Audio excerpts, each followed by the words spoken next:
Hey, what's going on, guys? Welcome back to the channel. Today's video we're going to be taking a look at the Naturehike Vik 1, which is a one-person lightweight backpacking tent. So let's get right into it.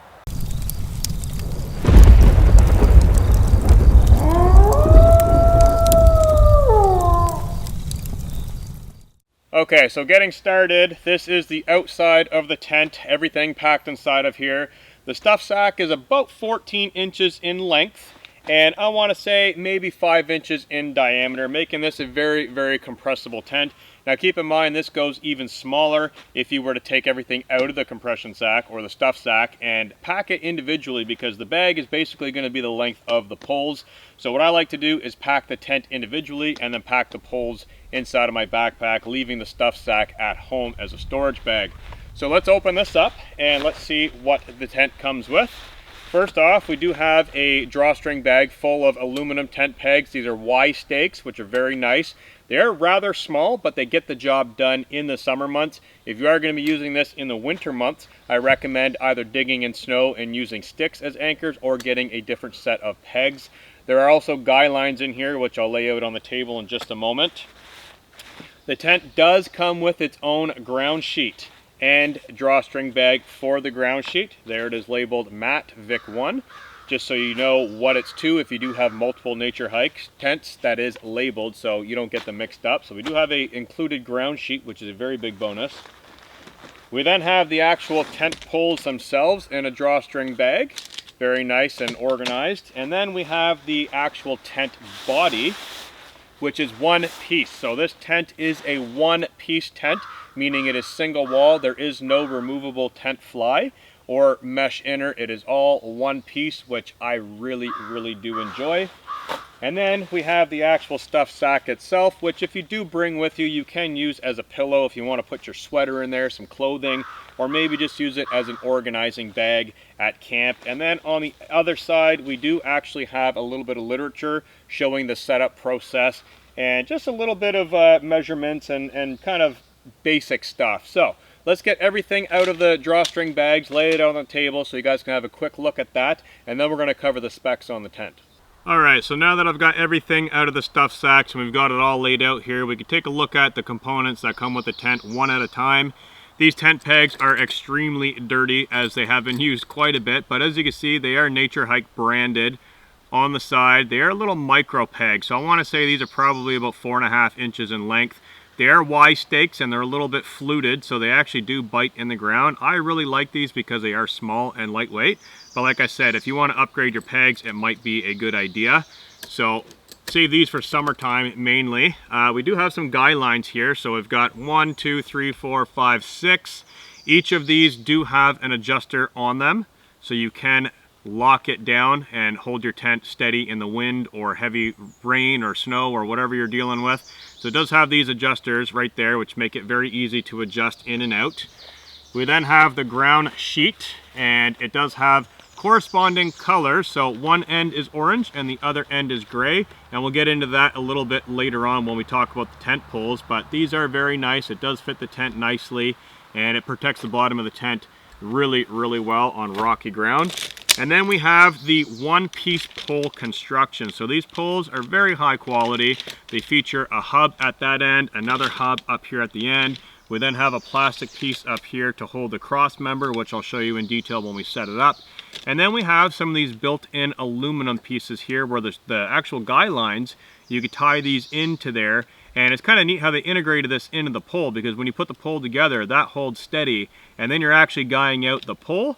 And the reason for that is this is an exoskeleton tent, meaning the poles are completely on the outside of the tent, making this extremely easy to set up. So let's talk about the specs. Alright, so let's talk about the specs really quick before we actually set the tent up. I have on my phone right now the current listing on Amazon.ca for this tent. Let me read it off to you. So this is a one-person Vik 1 tent from Naturehike. It does not have the snow skirt. There are versions that have a snow skirt. The version I went for has no snow skirt on it. One person coming in at $189 Canadian for everything. So that's a pretty decent price for a lightweight tent. Talking about lightweight, the tent weighs 1.05 kilograms. That is very light, including everything. So that's a very light tent. It is 2,000 millimeters is the hydrostatic rating for the waterproofness. It is fully seam taped, and this tent holds up very, very well in rain. I can vouch for that myself, and high winds and heavy snow loads. So let's talk about some of the measurements that they feature here. The stuff sack, now unfortunately they only offer it in centimeters, so the stuff sack they're saying is 16 centimeters in diameter with everything packed inside of it, and 46 centimeters long. So I was pretty close on my estimate there. The measurements for the tent is 95 centimeters tall when set up, and we're looking at 210 centimeters in length. Now I have 3 measurements for the width of the tent. The first measurement is the outside of the vestibule doorway to the beginning of the sleeping area of the tent. That comes in at 65 centimeters. And then for the sleeping area, the width of the sleeping bug net area, we're coming in at 85 centimeters. And then behind the tent, there is only one door, but there is a secondary vestibule, a little bit smaller. That's coming in at 50 centimeters in total depth. So the total width of the tent would be your 50 centimeters plus 85 centimeters plus the 65 centimeters, giving you your total width. With that said, let's get the tent set up and have a look at some of the features. All right, so now that we've got all that information out of the way, let's get the tent set up so we can actually have a look at it. So I've got the tent, the pegs, the ground sheet, and the poles. Now remember I said these poles are one-piece construction, making this extremely easy. So simply open up the tent poles. They're all shock corded just like a regular tent. And just basically piece them together, making sure every section is seated well. It's very important with any tent that you set up to make sure that these are actually seated well and it's set up properly. So there is a large side and a small side. Once I get this set up, I'll point it out to you. As the tent does have a head end and a foot end. They're slightly different in measurements, slightly different in height as well. And this end right here is actually looking like the head end. So the head end has a very large Y. I have 3 sections of tent pole. Coming down to the foot end, this Y section is a little bit smaller. There are only 2 sections of tent pole. So here you can see the 2 sections. That's the head end, this is the foot end. So we're just going to lay that off to the side. I'm going to take 4 of the provided tent pegs, and I'm going to lay out the actual tent body with the door facing towards the camera. It's going to be a little going downhill. Actually, you know what? I'm going to set it up going this way. So we'll put the door facing that way, the foot end there, and the head end up towards this way. And very, very simple setup. Basically, just flick it out like a ground sheet, stake it out to the ground, and then attach your poles. Very, very quick and very simple. Now the tent is color coded. I will mention on the right where the poles go into the tent, the webbing on this end is gray. I know looking at the pole, the actual ends of the poles are orange, so I need to spin the tent around, going for these orange guy out points here for the tent poles, and that'll tell me that this is the head end and that is the foot end. So I've got the tent laid out, and I'm just going to put 2 tent pegs in this side just to hold it steady, and we can move it around because this is a freestanding tent. So after the poles are in it, we can pick it up and move it around and reposition it if we like. So just get these in the ground nice and lightly.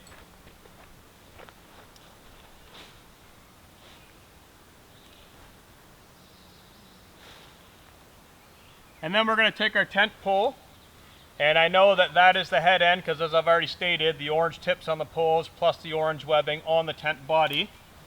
And this end features gray tips and gray webbing. So I'm just going to line these up with the holes on the aluminum tabs and simply click it in very easily.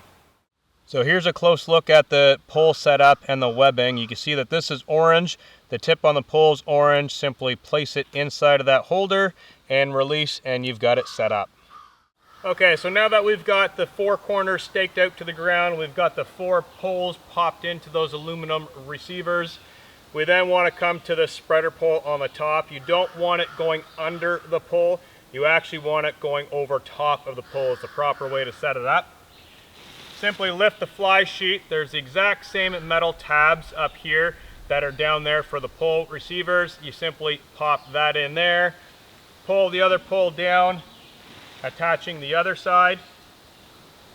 That's the basic setup of the tent. And then we take these simple plastic clips, and these are very clever.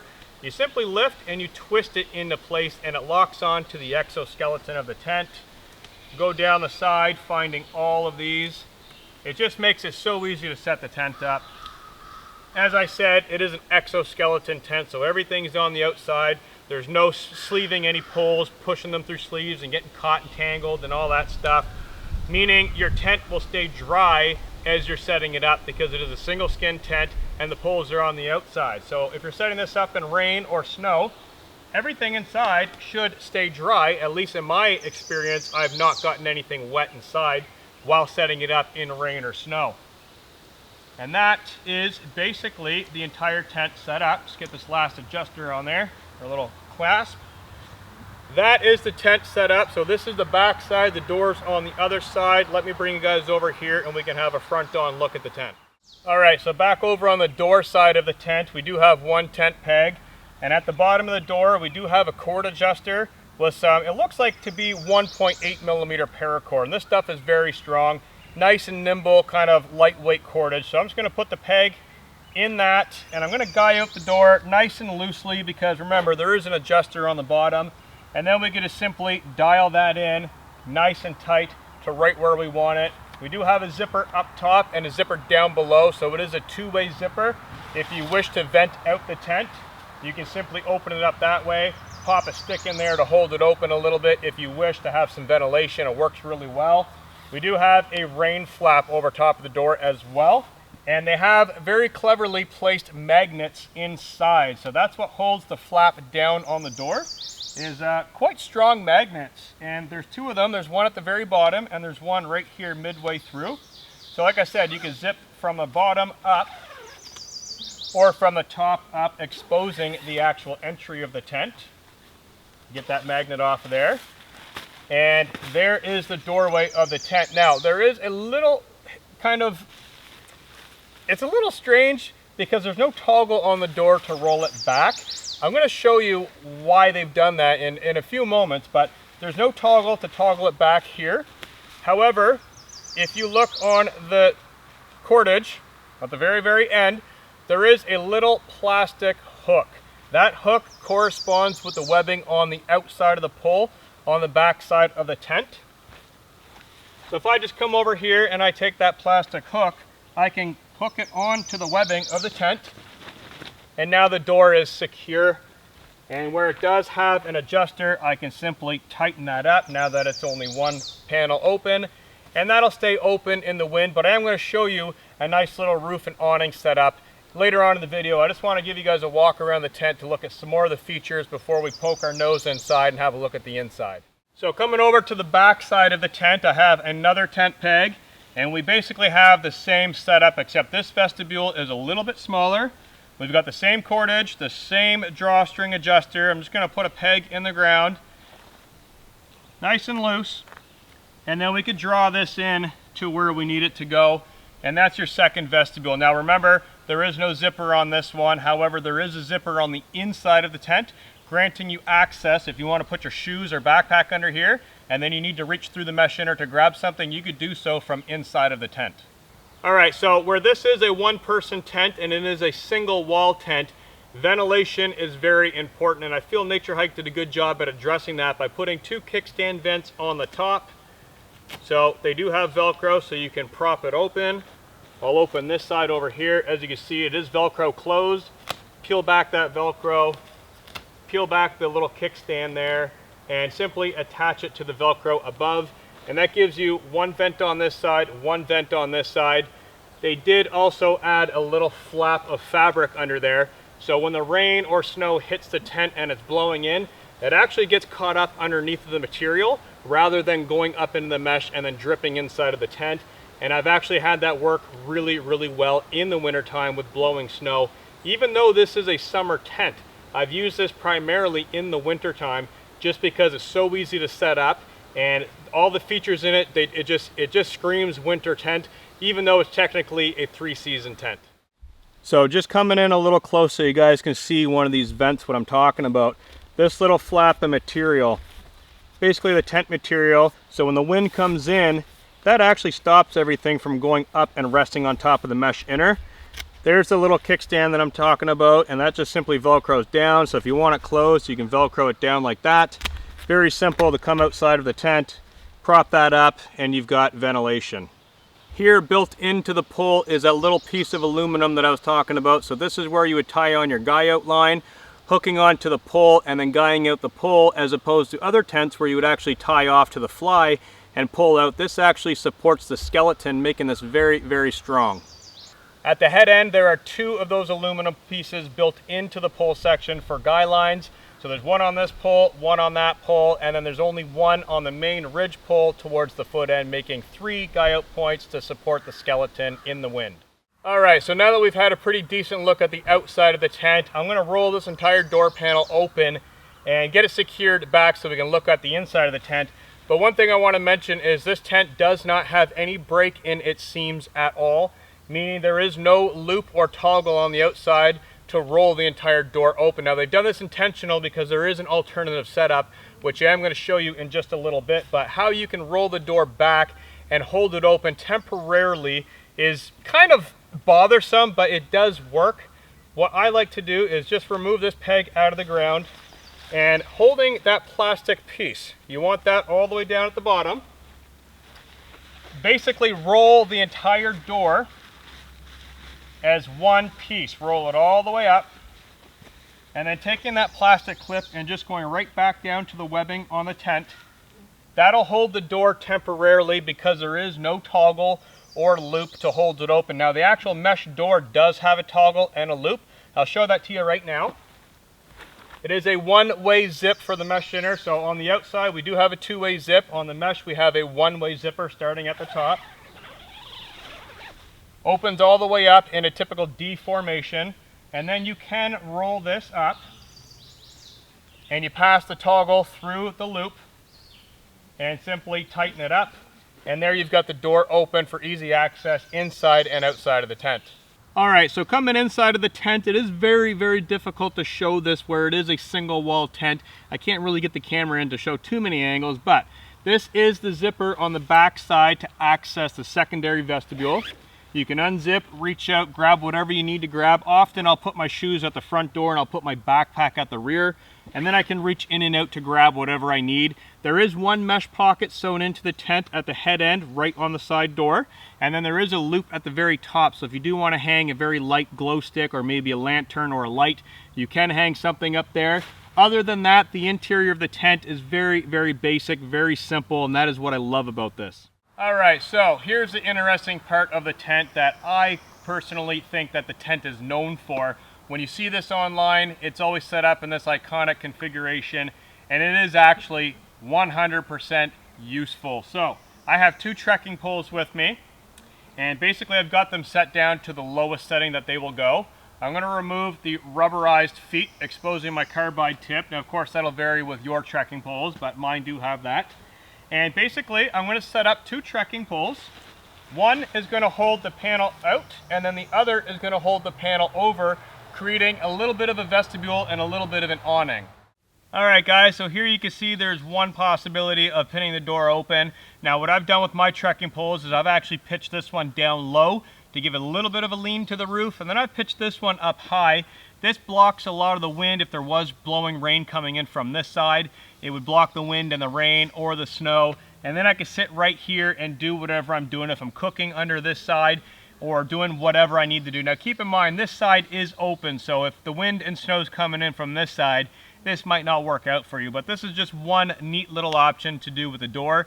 Pin it open, and it does actually work really well. If you're camping on a night with no rain or no snow, you can sleep just like this, and this introduces a ton of ventilation while still providing a little bit of shelter, like I said, from wind, even sunlight in the hot summer day.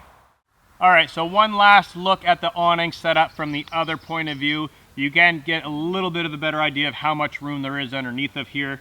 It doesn't cover everything. If it does rain this way, you are going to get wet. However, it does provide a lot of protection from blowing rain, blowing wind. If you're pitched on the shore and you've got a large wind gust coming off the ocean, it would be ideal to pitch it facing this way so the wind would roll up over the tent instead of coming directly in the door, blowing sand inside of your tent. So it is actually quite useful, and I do use it like this periodically depending on the weather conditions. So as far as the outside and the inside of the tent goes, I feel I've covered pretty much everything important other than the ground sheet. The ground sheet is very, very basic. It has orange tabs at the head end, gray tabs at the foot end, and it attaches to the poles exactly as the tent attaches. You simply lift up the pole, go to one corner, lift up, slide it under, put it in the hole, go to the next corner, and the next corner, all four corners, and the ground sheet is set. It is waterproof, so it does protect the bottom of the tent from both water seeping in and abrasion from the ground. Of course, choose your spot a little bit smart, because if you're sitting on a rock, it's still going to rip through. It's just a little bit of added protection, mainly so for water rather than abrasion, but it works for both. So I'm going to take the entire tent down, bring it back to the tabletop, and I'm going to give you guys my final thoughts. Alright guys, so now that we've taken a look at the tent setup in a number of configurations, I've got it all taken down and back over here at the table. It only took about 45 seconds to tear the tent down, minus the trekking poles and the extra guy lines that I attached to the tent. So if you are going to be using this tent as a fast setup, it only takes about 45 seconds to 60 seconds to actually take down and jam inside of your backpack. So all in all, this tent, I personally love it. It is a single wall tent, so if that's not something that you're into, it might not be something that you want to choose, but for me it works really well. I don't find an issue with condensation having a little bit of ventilation in the tent. I have used it in rain, I've used it in snow, I've used it in high winds, I've used it even sleeping out on a frozen lake in the middle of winter, and this thing performs really, really well. So my final thoughts on the tent, I personally give it 2 thumbs up. I will mention something very important, that yes, Naturehike actually did send this tent to me, and no, I'm not affiliated with them at all. They do not tell me what to say. Just like all the other reviews on my channel, I say exactly what I want to say. And this tent is in my collection. It actually replaced my MSR Hubba NX tent, because that tent actually got damaged. I repaired it. I ended up selling it at a very cheap price, and this tent is still with me. So this is my replacement to the double the price MSR tent. This coming in at $189 Canadian. The MSR Hubba is $500 Canadian, and this tent rivals that tent. I mean, I honestly, I can say I'm happier with this tent with my style of camping, because I don't have to mess around with the fly in the inner tent. It's one piece, it's an exoskeleton, it just clicks on, it's super fast and super simple. So if you guys have any other questions about the tent, drop it down in the comment section. I'll do my best to answer them. Other than that, I thank you for watching, and I'll catch you guys in the next video. Peace out, guys.